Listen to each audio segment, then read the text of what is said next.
Selamat datang di channel Novel Official. Sebelum kalian mendengarkan novel Pesona Pujaan Hati, jangan lupa like, share, and subscribe. Kalau tidak kusentil jantung kalian. Hehehehe. Tanpa lama-lama lagi langsung saja kita masuk di alur cerita novelnya. Bab 4721. Orang yang menyelundupkan tidak takut mereka melarikan diri sama sekali.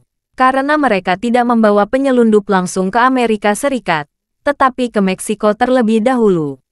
Bagaimanapun, setelah naik kapal, penyelundup akan seperti budak yang dijual. Hidup dan mati mereka berada di luar kendali. Yang taat bisa hidup sampai perahu berlabuh, sedangkan yang melawan akan diikat batu di kakinya dan dibuang ke laut sampai tenggelam ke dasar. Keduanya berhasil menyelundup dengan susah payah, dan mereka tidak berani melawan. Mereka mengikuti perahu itu sampai ke Meksiko.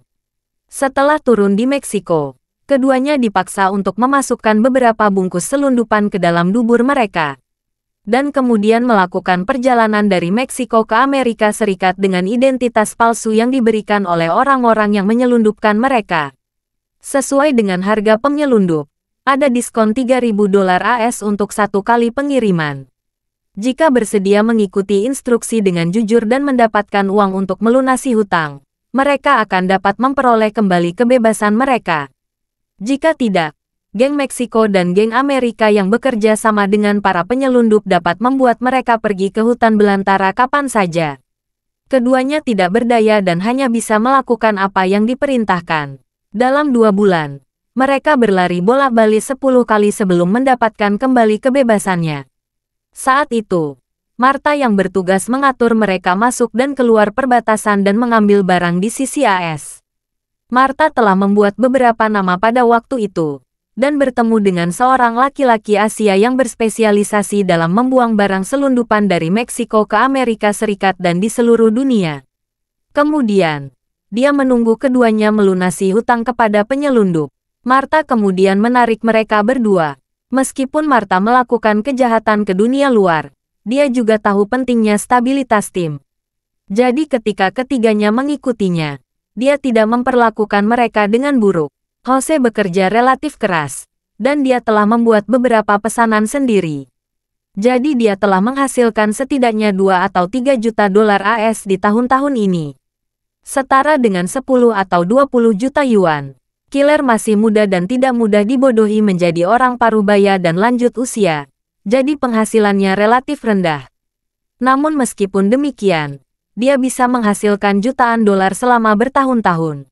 Adapun Heather, yang berperan sebagai istrinya, dia direkrut oleh Martha hanya beberapa tahun yang lalu. Dan karena dia yang paling marginal di tim, dia tidak menghasilkan banyak uang. Pada saat ini, Jose bahkan lebih bingung. Dia takut tidak hanya asetnya yang akan disita, tetapi bahkan barang bukti kriminal dapat disita oleh polisi dalam negeri. Jika itu masalahnya, tidak mungkin bagi dirinya kembali ke rumah dalam hidupnya.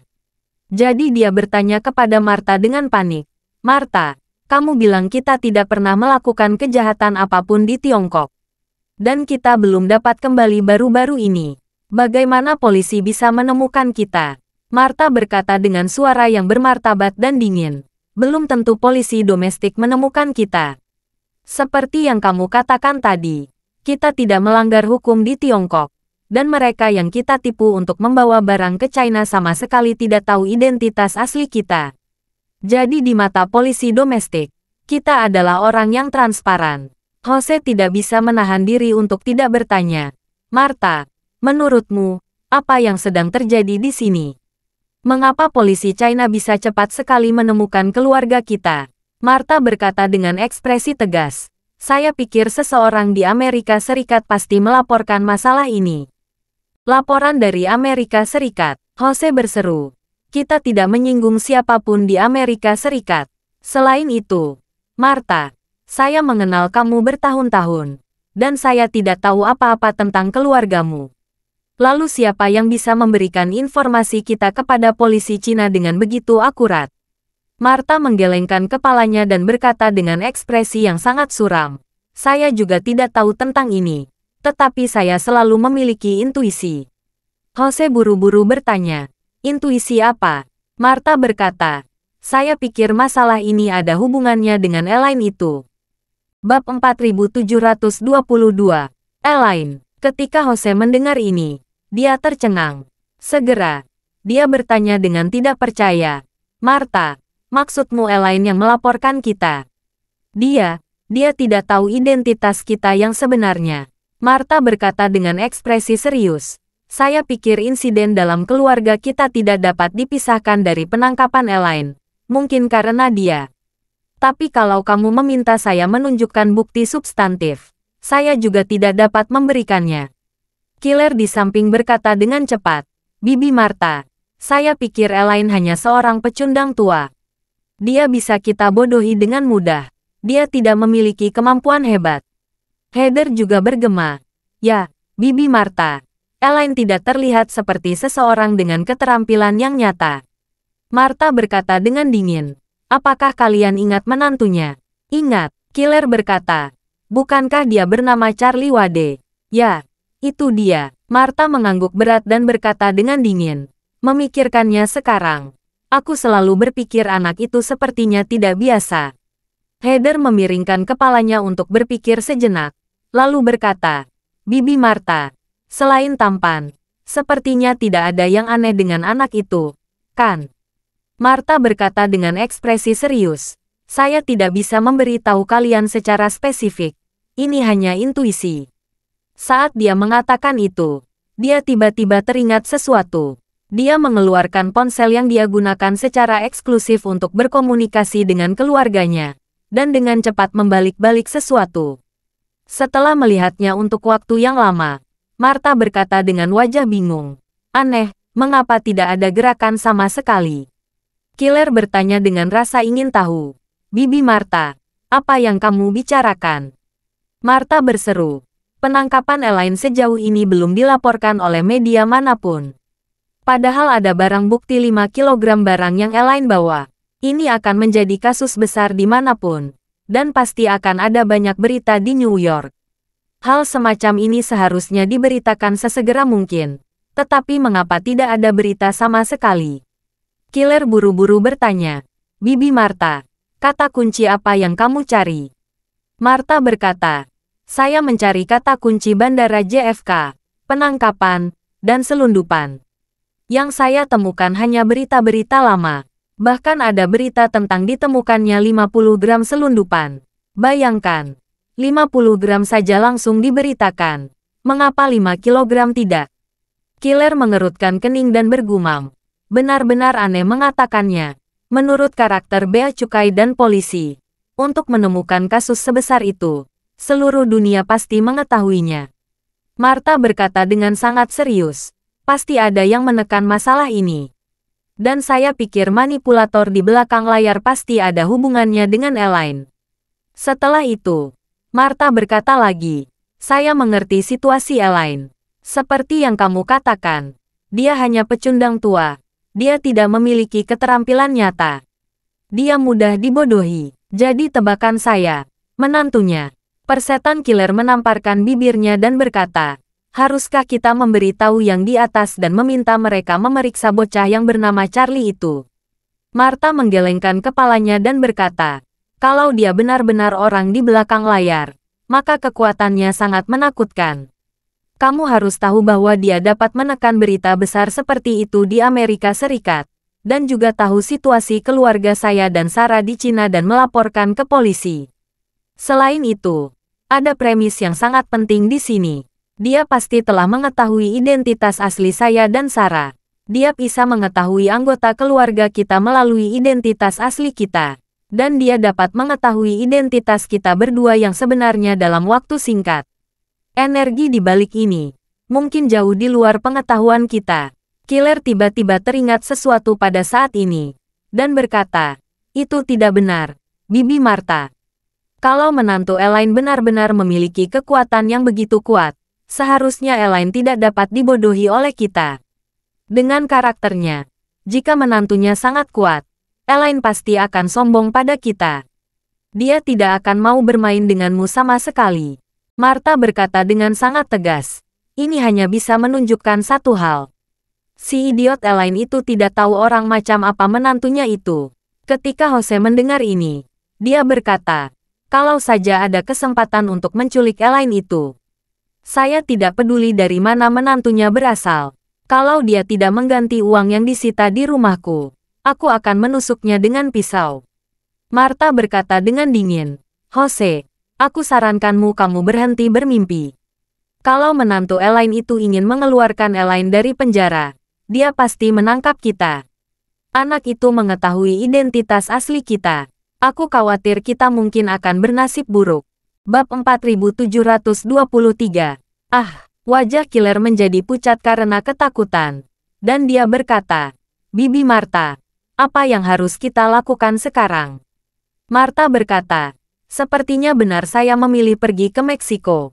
Kita melarikan diri ke Meksiko sesegera mungkin. Hukum dan ketertiban di sana kacau, membuat kita nyaman bersembunyi. Setelah sampai di sana, kita pikirkan tindakan balasan secara perlahan. Saat ini, rumah sakit swasta top New York, Elaine baru saja terbangun di ranjang empuk di bangsal tunggal yang mewah.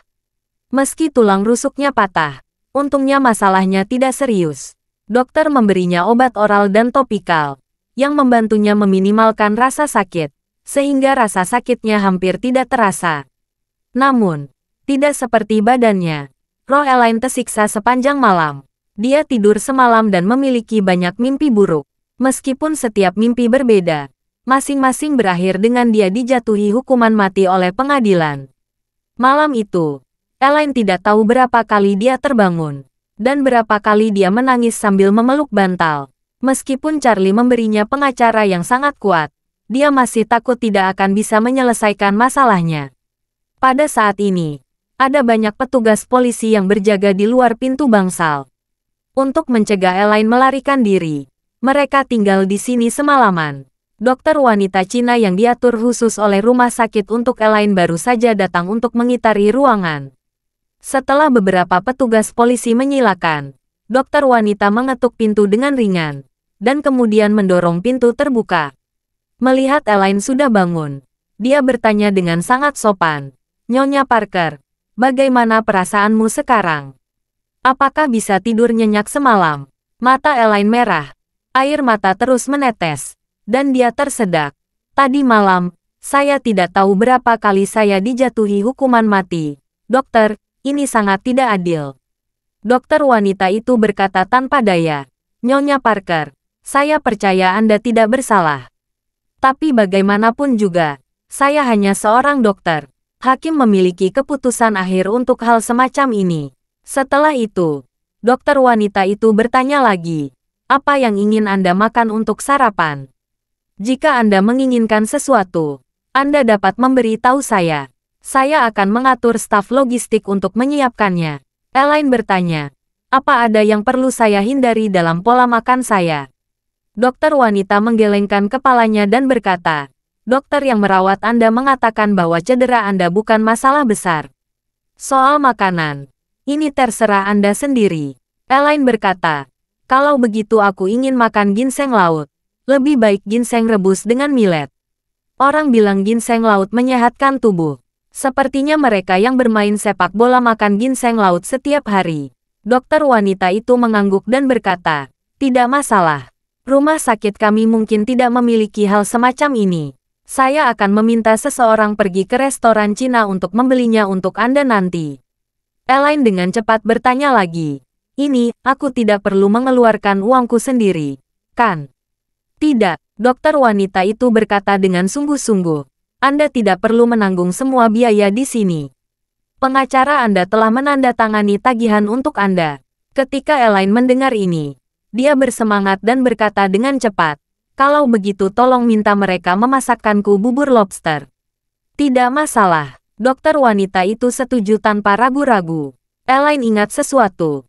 Dia bertanya kepada dokter, ngomong-ngomong, bisakah Anda memberi saya bukti cedera serius dan membiarkan saya tinggal di sini selamanya? Dokter wanita itu menggelengkan kepalanya dan berkata dengan serius, Nyonya Elaine, cedera Anda sudah stabil. Sesuai permintaan polisi, Anda bisa dipulangkan siang ini. Bab 4724.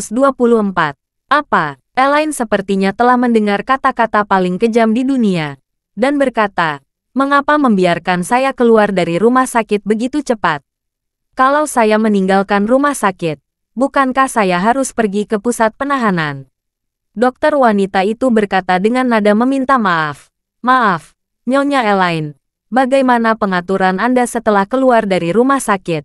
Saya benar-benar tidak tahu. Anda bisa bertanya kepada polisi." Elaine menangis dan berkata, "Dokter, seharusnya tidak sulit bagi Anda untuk memberi saya surat keterangan cedera serius, bukan? Anda bisa membantu saya. Saya tidak akan tahan di pusat penahanan."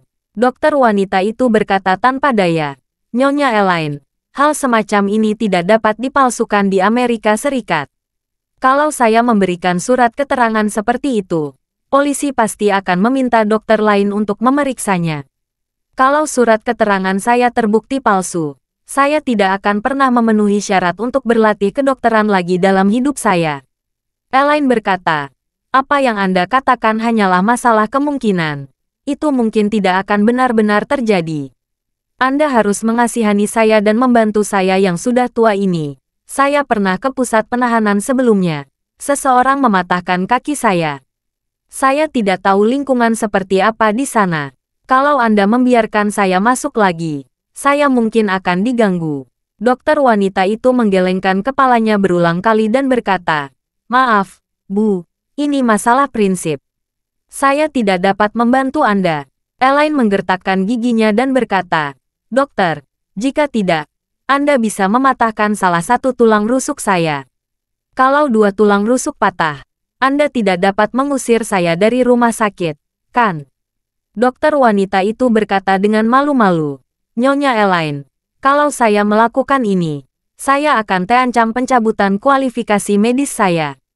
Mungkin kita berdua akan menjadi narapidana di penjara." Setelah itu, dia segera mengganti topik pembicaraan dan berkata, "Ngomong-ngomong, Nyonya Elaine, Anda ingin makan bubur millet, ginseng, dan lobster untuk sarapan, kan? Saya akan mengaturnya. Tunggu sebentar." Setelah mengatakan ini, dokter wanita itu berbalik dan meninggalkan bangsal tanpa menunggu Elaine berbicara. Ketika Elaine putus asa, James White, pengacara kriminal terkemuka di New York, mengetuk pintu dan masuk. Melihatnya, dia bertanya sambil tersenyum, "Nyonya Elaine, apakah Anda tidur nyenyak tadi malam?" Ketika Elaine melihat pengacara masuk, dia segera menyalakan kembali harapan. Dengan cepat dia bertanya, "Pengacara White, saya mendengar dokter mengatakan, saya akan keluar dari rumah sakit siang hari ini. Apa yang terjadi?" James White menjelaskan, "Polisi meninjau catatan medis Anda pagi ini dan bertemu dengan dokter yang merawat Anda. Menurut penjelasan dokter, polisi percaya bahwa Anda tidak perlu tinggal lama di rumah sakit untuk perawatan. Anda akan dipulangkan dari rumah sakit siang hari ini." Elaine berkata, "Apakah saya harus pergi ke pusat penahanan setelah meninggalkan rumah sakit?" "Saya tidak ingin pergi ke pusat penahanan." James White berkata dengan serius, "Nyonya Elaine, saya sangat memahami perasaan Anda. Tapi pertama-tama, Anda perlu mengetahui kasus apa yang sedang Anda hadapi. Anda membawa 5 kilogram barang selundupan ke luar negeri. Jika kejahatan ini dikonfirmasi, Anda tidak akan pernah keluar dari penjara. Meskipun saya memiliki kepercayaan diri dapat membantu membersihkan nama Anda untuk kasus yang begitu serius, Anda harus memiliki pemahaman yang akurat di dalam hati Anda. Jika Anda tidak ingin memasuki pusat penahanan, saya hanya bisa mengatakan bahwa Anda terlalu banyak berpikir. Terlalu banyak, atau berpikir sedikit terlalu optimis." Ketika Elaine mendengar ini, dia dengan cepat memuji, "Pengacara White, Anda bahkan membuat polisi tidak berani memarahi diri Anda kemarin. Anda terlihat seperti pengacara top dengan keterampilan hebat. Anda dapat membantu saya menemukan cara." James White berkata dengan sungguh-sungguh, "Nyonya, saya akan melakukan yang terbaik untuk membantu Anda membersihkan nama Anda. Tapi apa yang baru saja Anda katakan, saya benar-benar tidak dapat berbuat apa-apa. Saya telah melihat hakim pemeriksa Anda. Dia menolak permintaan dibebaskan dengan jaminan. Jadi Anda harus masuk ke pusat penahanan untuk jangka waktu tertentu. Dan berapa lama Anda akan tinggal di sana? Itu tergantung pada berapa lama polisi dapat menangkap Lucy dan Clarissa. Elaine tiba-tiba jatuh ke dasar lembah dan tersedak. Kalau mereka tidak tertangkap, apakah saya tidak dapat keluar selama sisa hidup saya? James White menjelaskan, jika mereka tidak tertangkap sepanjang waktu, saya akan melakukan yang terbaik untuk membela Anda yang tidak bersalah. Tapi mungkin perlu waktu lebih lama, harap dipahami. Bab 4725. Ketika Elaine melihat bahwa James White tidak terpengaruh, dia tahu bahwa dia pasti akan memasuki pusat terpencil hari ini. Hatinya penuh dengan keputusasaan. Dalam pengalaman terakhirnya, dia sangat takut dengan tempat-tempat seperti terpencil di pusat kota. Apalagi kali ini dia berada di negara asing di mana dia tidak terbiasa dengan Amerika Serikat. Dia merasa lebih khawatir tentang situasi pusat terpencil di Amerika Serikat. Tapi dia tidak pernah mengira bahwa jika Charlie mau, dia bisa saja meminta James White membantu Elaine mendapatkan surat keterangan diagnosis dan membiarkan Elaine tinggal di rumah sakit sepanjang waktu.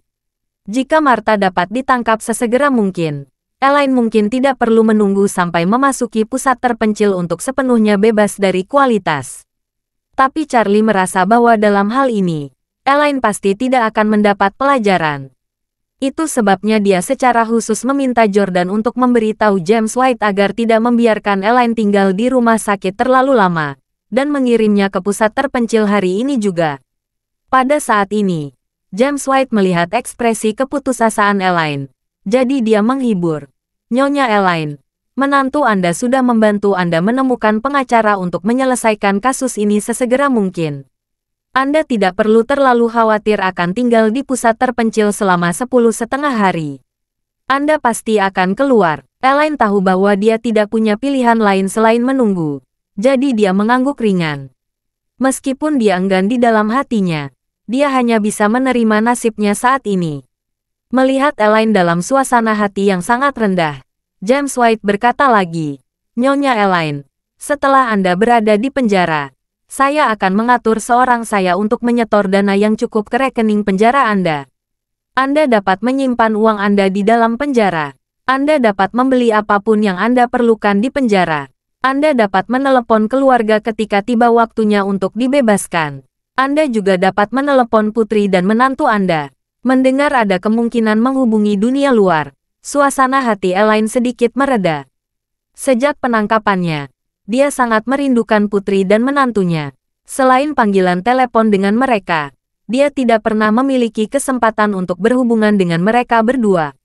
Jadi, Elaine berkata kepada James White dengan wajah sedih, Pengacara White, tolong beritahu menantu saya.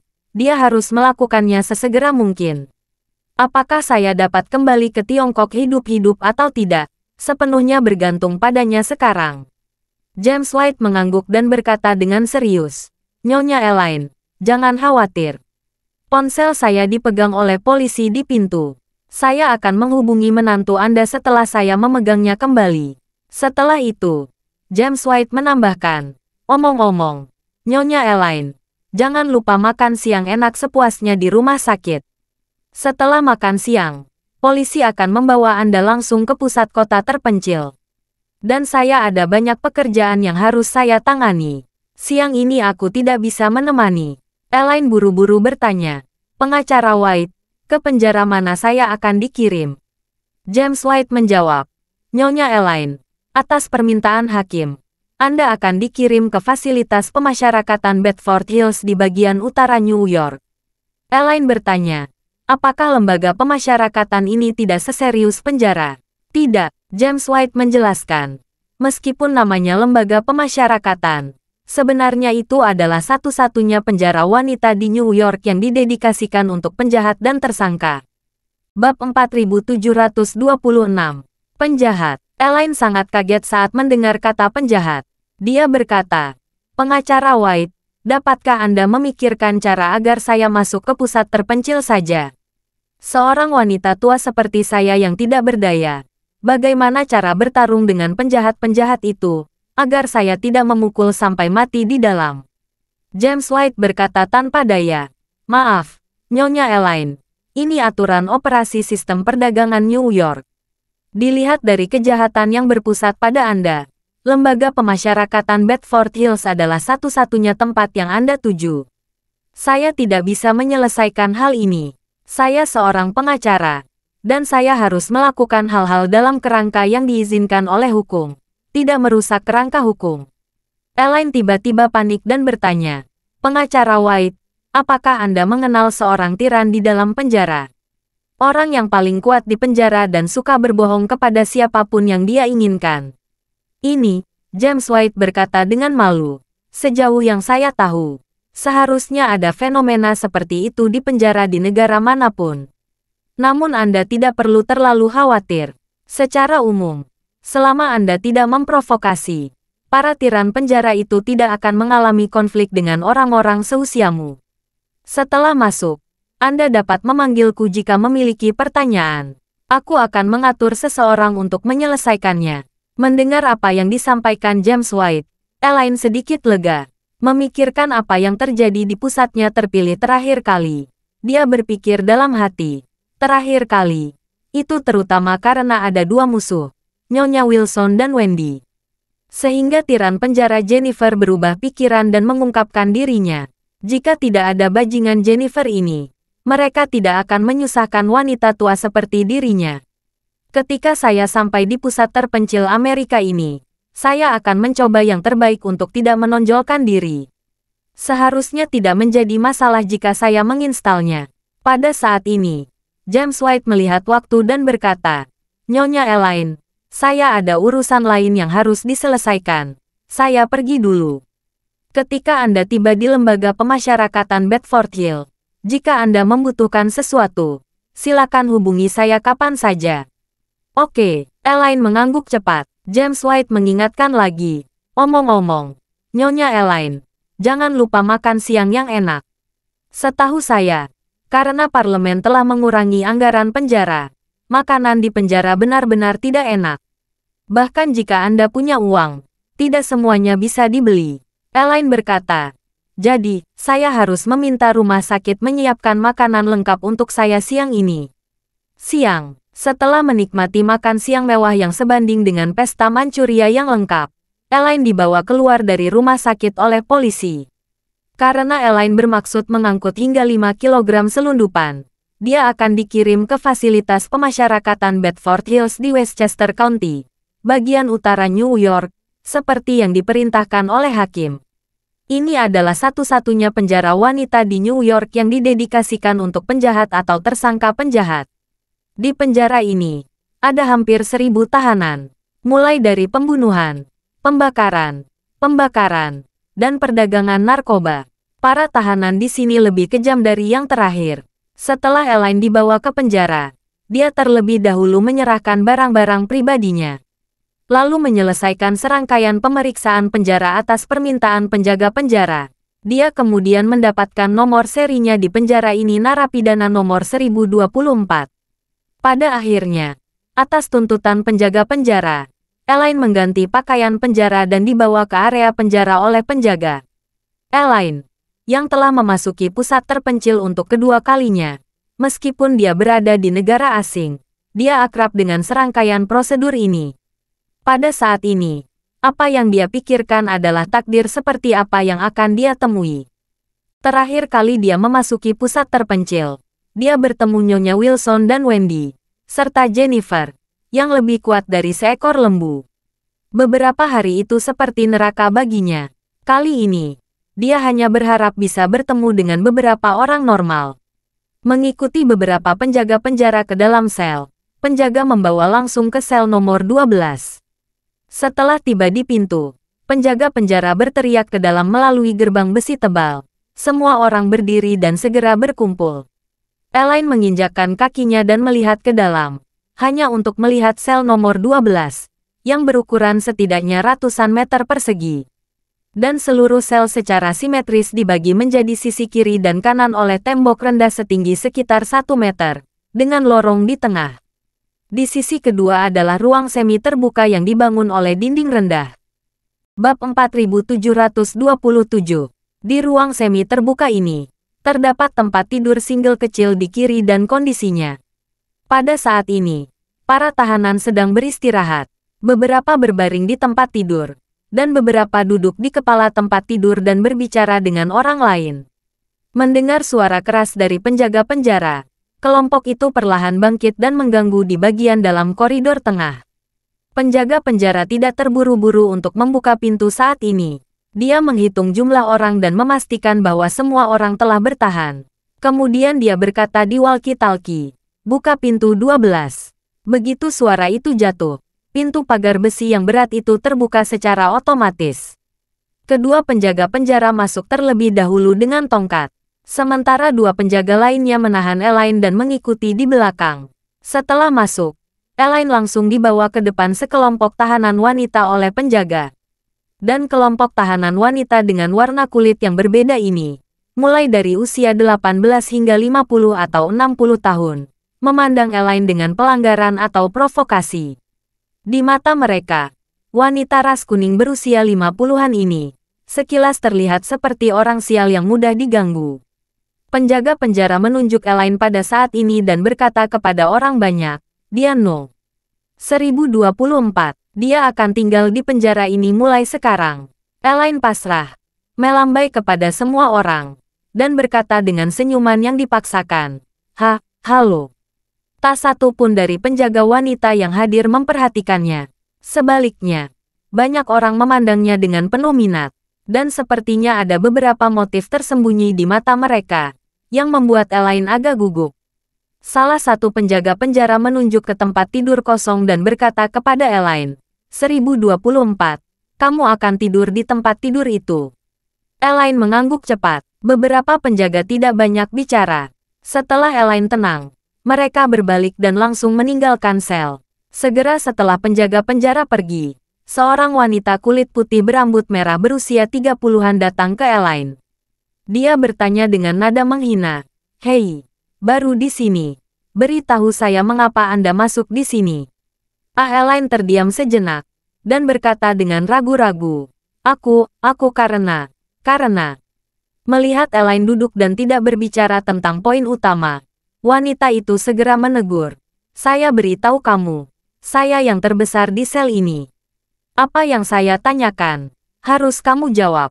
Apa yang saya katakan, kamu harus lakukan.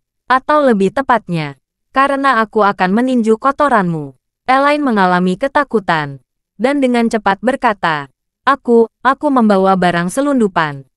Wanita itu mengerutkan kening dan bertanya, "Membawa selundupan? Bagaimana?" Elaine berkata dengan cepat, 5 kilogram. "Sial," wanita itu berkata dengan terkejut. 5 kilogram. "Apa kamu yakin tidak bermain-main denganku?" Elaine buru-buru berkata, "Aku tidak berani. Aku mengatakan yang sebenarnya." Wanita itu memandang Elaine dari atas ke bawah untuk beberapa saat dan bertanya, "Kamu seorang pengedar narkoba?" Elaine dengan cepat menenangkan hatinya. Aku tidak." Wanita itu bertanya lagi, "Kalau begitu, kamu bekerja untuk pengedar narkoba? Atau anggota geng?" Takut pihak lain akan salah paham, Elaine mengkonsolidasikan lagi. Tidak, aku tidak mengizinkan. Aku ditipu untuk memapua barang bawaan di pesawat, dan terjebak dalam keadaan penerapan." Ketika wanita itu mendengar ini, dia menghela nafas lega. Dia menatap Elaine dengan senyuman menghina, dan menamparkan wajahnya, menyebabkan Elaine melihat bintang emas di matanya. Elaine berteriak, dan hendak bertanya mengapa dia memukulinya ketika dia mendengar wanita itu berkata, "Saya pikir kamu orang yang hebat. Ternyata hanya babi bodoh yang ditipu menjadi menghibur." Bab 4728. Elaine sepenuhnya salah memahami logika bertahan hidup di penjara Amerika. Di sini, jika benar-benar tidak bersalah, pasukan lain akan mengomel sampai mati. Tetapi jika seorang penjahat, dan seorang penjahat dengan latar belakang, maka tahanan lain di sini harus mengakui dirinya sebagai leluhur mereka. Setidaknya mereka tahu dirinya tidak mudah dipusingkan. Jadi menjauhlah sebanyak mungkin. Jika Elaine mengakui bahwa dia adalah pengedar narkoba, orang-orang ini pasti akan menjauhinya. Lagi pula, di Amerika Serikat, pengedar narkoba identik dengan penjahat, dan pengedar narkoba tidak pernah bertindak sendirian. Di belakang ada organisasi yang kejam dan bersenjata lengkap. Namun, Elaine takut orang lain akan salah paham tentang dia sebagai pengedar narkoba. Jadi dia menyangkal kebenaran ketika dia gugup. Ini sama dengan secara pribadi menekan sel ini ke lantai. Itu sebabnya, ketika wanita berambut merah mendengar apa yang dia katakan, dia menamparkan wajahnya tanpa berpikir. Dan wanita berambut merah itu tidak puas ketika dia menamparkan Elaine. Dia melangkah maju, menatap Elaine, dan berkata dengan serius, "Katakan, kalau kamu ingin lebih sedikit menderita, patuh saja. Minta keluargamu untuk mengirimkan lebih banyak uang ke rekeningmu. Saya punya banyak keperluan tapi tidak ada cukup uang. Ini kesempatanmu untuk menunjukkan padaku, kalau keluargamu memberikan cukup uang untukmu, kamu di sini akan menderita lebih sedikit." Setelah mengatakan itu, dia mengingat sesuatu, meraih kerah Elaine, dan melanjutkan, "Oh, omong-omong, saya ingatkan. Penjaga penjara Jessica Brownstone yang bertanggung jawab atas sel ini, secara pribadi menjual rokok. Rokok merek Spirit harganya $40 sebungkus. Tapi rokoknya tidak bisa dibeli di penjara. Kamu perlu memberitahu keluarga di luar untuk menyerahkan uang tunai kepadanya sebelum dia membeli rokok itu dan membawanya masuk." Elaine berkata dengan gugup, Aku tidak merokok."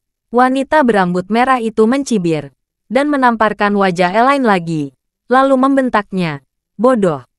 Mulai besok, kamu harus meminta Jessica Brownstone untuk memberiku satu setiap hari. Rokok American Spirit. Ingat, itu 3 pak. Adik-adik ini dan saya memiliki beberapa kekurangan tembakau baru-baru ini. Kamu lebih baik saling mengenal. Jika tidak, saya harus membuat kamu terlihat baik."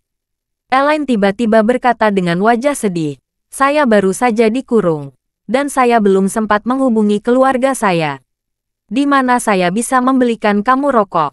Kalau begitu aku tidak peduli." Wanita berambut merah itu berkata dengan dingin, "Singkatnya, sebelum besok malam, jika aku tidak melihat rokok, aku akan menghajarmu."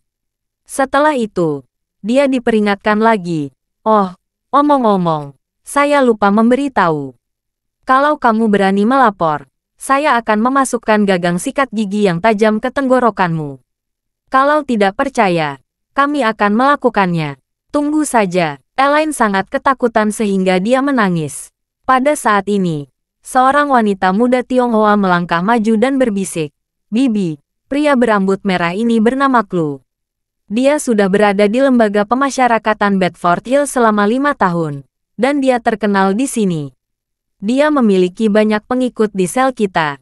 Ada juga banyak orang di sel lain yang mengunjunginya, menyarankan untuk tidak membuat dia marah, atau akan berakhir buruk." Ketika Elaine melihat rekan senegaranya, dia langsung menangis dan berkata, "Dia terlalu tidak masuk akal. Mengapa dia membuat mulut besar pada kita berdua? Siapa saya untuk membuat dia marah? Saya telah dianiaya sampai mati." Wanita berambut merah Klu kesal ketika dia mendengar Elaine menangis. Dia menjambak rambut Elaine, menamparnya dengan tangan yang lain, dan berkata dengan dingin, "Kalau aku mendengarmu menangis lagi, aku akan membuat mulutmu robek." Elaine tidak pernah membayangkan bahwa penjara wanita di Amerika Serikat akan begitu gelap. Dalam beberapa menit setelah masuk, dia ditampilkan 3 kantong bib besar berturut-turut. Bab 4729. Melihat wajah Elaine yang membengkak menjadi kepala babi, Klu tersenyum menghina. "Ingat, hari ini hanya untuk memberikan sedikit pelajaran. Kalau aku tidak melihat secepatnya besok, kamu akan menanggung risikonya." Mengatakan itu, dia mengubah seorang wanita di belakangnya. "Jenny, pergi dan ambil baskom berisi air." Wanita bernama Jenny segera berlari ke kamar mandi, dan segera kembali dengan baskom berisi air. Klu memandang Elaine dan berkata dengan dingin, "Maaf, kamu hanya bisa tidur di lantai hari ini." Oleh karena itu, dia menuangkan mata pada Jenny. Jenny juga bukan orang yang baik. Dia memandang Elaine dengan main-main, dan menuangkan air ke tempat tidurnya. Kali ini, tidak hanya selimut yang basah oleh udara, tetapi bahkan bantal dan kasur pun tidak berguna. Elaine tidak berani berbicara, apalagi melawan. Dia hanya bisa menunduk-menunduknya yang meneteskan udara, dengan penyesalan di hatinya. Tentu saja, yang dia benci adalah Clue ini terlalu banyak menipu orang. Yang dia sesali adalah dia memainkan kartu buruk dengan kartu bagusnya. Dia merenung dalam hatinya dan berpikir, saya benar-benar menyesali kematian saya. Kalau saya tidak tertipu oleh dua penipu Martha dan Clarissa, saya sudah terbang kembali ke Aurus Hill sekarang. Lalu akan menjual kalung yang Charlie berikan. Saya seharusnya sudah nyaman sekarang. Bagaimana saya bisa berakhir di penjara di Amerika Serikat? Dan saya harus diganggu oleh para tiran penjara ini. Pada saat ini, Clue memandang Elaine dan mencibir. Saya mendengar kamu orang Tionghoa sangat menyukai pijatan kaki. Kebetulan telapak kaki saya tidak nyaman 2 hari ini. Ambil sepanci air panas dan beri saya pijatan kaki yang enak. Elaine berkata. Aku tidak. Tidak, Clue mencibir. Mengambil pasta gigi dari barang-barang pribadi yang baru saja diterima Elaine. Membuka penutupnya secara langsung. Mengarahkan pasta gigi ke mulut Elaine. Dan meremas lebih dari setengahnya sekaligus dan memenuhi mulut Elaine. Sementara Elaine mencoba mengelak. Dia mencoba fantasi pasta gigi. Namun Clue memberi isyarat kepada Jenny di sekitarnya. Jenny segera memanggil 2 lainnya dan dengan diaktifkan menekan Elaine di tempat tidur tunggal yang basah. Kemudian 2 orang menekan bahunya dengan erat, membuatnya tidak bisa bergerak. Sementara orang lain menutup mulut dengan erat, membuat mulut penuh dengan pasta gigi dan tidak bisa menjanjikannya. Clue dan bawahannya sudah terbiasa dengan metode lelucon semacam ini. Elaine menutup mulutnya dengan erat dan hanya bisa bernapas melalui hidungnya. Tapi karena mulutnya penuh dengan pasta gigi, rasanya pedas dan dia menusuk. Dia tidak bisa berhenti batuk. Tidak masalah kalau hanya batuk. Namun sebagian dari pasta gigi yang dicampur dengan air liur disemprotkan dari lubang hidungnya.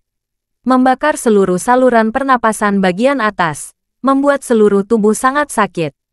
Pada saat ini, Clue tersenyum kejam dan berkata dengan tegas, kalau kamu masuk akal, telan pasta gigi di mulutmu.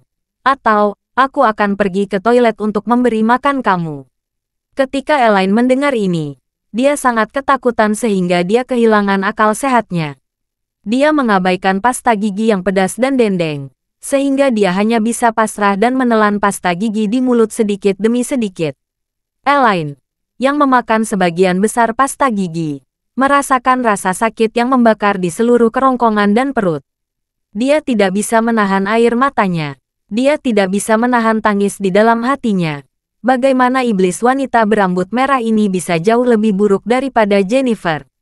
Dia seorang iblis. Dia menunggu diriku yang tua ini. Aku akan jatuh ke tangan. Lihat diriku sendiri. Dia akan menyiksaku 10 kali. 100 kali. Bab 4730.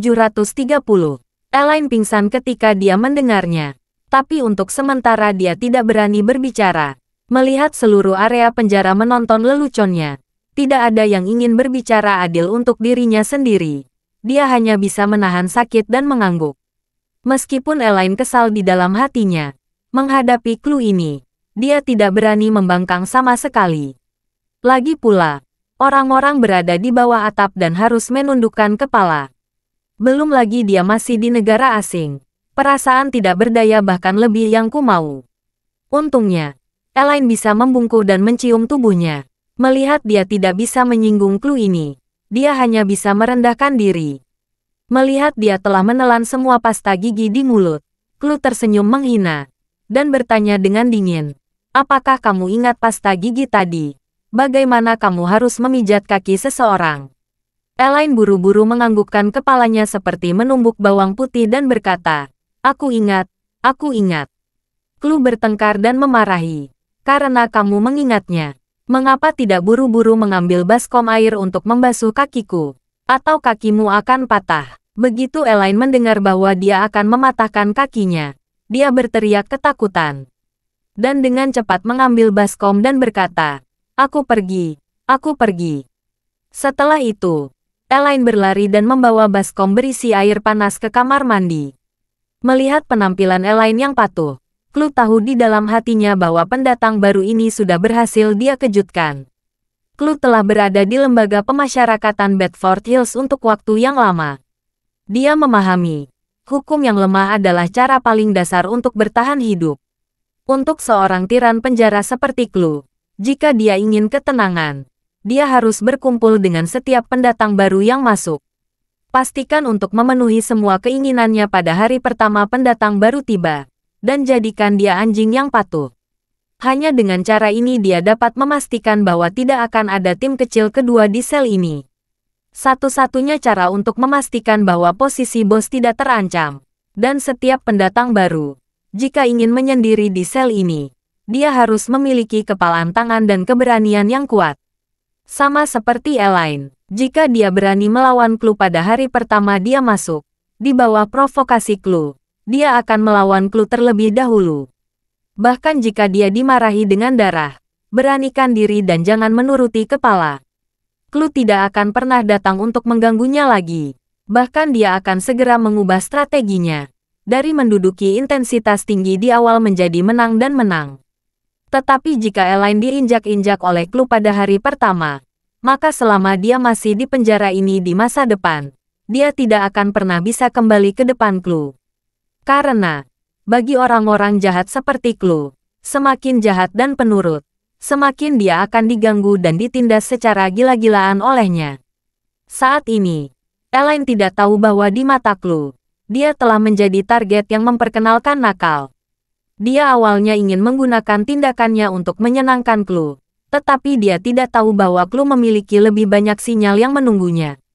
Meskipun Elaine tidak pernah membasuh kaki orang lain dalam hidupnya, dia biasa pergi ke salon kecantikan untuk menikmati berbagai perawatan. Di antaranya pijat kaki, yang pada dasarnya adalah keahlian yang harus dimiliki. Dia mengikuti menirunya berdasarkan ingatannya sebelumnya. Melihat penampilan Elaine yang patuh, Clue dalam suasana hati yang baik. Sambil menikmati layanan Elaine, dia berkata sambil tersenyum. Setelah kamu selesai memijat, berjongkok untuk melakukannya pada saudara perempuan saya yang baik. Kamu harus memijat mereka. Kalau berani mengendur, kamu akan tidur di toilet malam ini. Begitu Clue selesai berbicara, 7 atau 8 orang keluar dari barisan berturut-turut. Elaine pingsan. Jika dia memijat satu orang selama setengah jam, memijat ke-7 atau 8 orang itu, sakit sudah berakhir. Belum lagi berapa lama waktu yang dibutuhkan. Dia pasti sudah menghabiskan tenaga setengah mati. Jadi, dia hanya bisa bertanya dengan nada memohon. Clue, bisakah saya melakukan setengahnya hari ini? Dan setengahnya lagi besok, saya terlalu tua untuk melakukannya. Terima kasih sudah mendengarkan cerita novel Pesona Pujaan Hati. Sampai jumpa di novel selanjutnya.